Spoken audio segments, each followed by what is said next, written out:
السلام علیکم دوستانو. کرکټ نړیوالې شورا ICC د افغانستان کرکټ لپاره کاري ټیم وټاکي. د کرکټ نړیوالې شورا ناسته تېره ورځ په اماراتو کې پای ته ورسېده او ځینو مهمو پریکړو باندې موافقه وسوه. په افغانستان کې کرکټ د افغانستان کرکټ د څارلو لپاره یو کاري ټیم په جوړښت موافقه وسوه.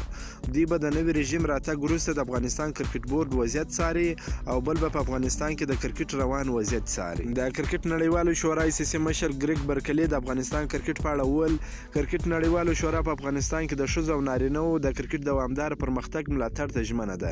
د دې لپاره چې داسې وشي په دې برخه کې تر ټولو مؤثره لاره د خپلو غړو بورډونو ملاتړ او د دوی هڅې دي چې د نوي رژیم سره په همکاري او اړیکه یې ترلاسه کولی سو. خوشبختانه کرکټ اوس په افغانستان کې په هغه پوزیشن کې دی چې په دغه هیواد کې یو مثبت تغیر رامنځته کړی دی.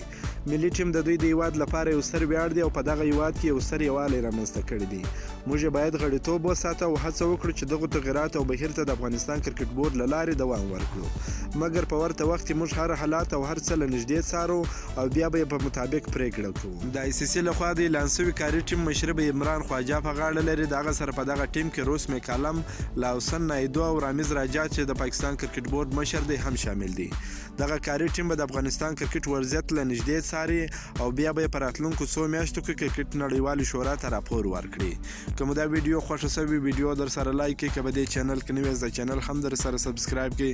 د نور تازه معلوماتو لپاره هم زموږ سره اوسئ. تر بلې ویډیو پورې د الله په امان.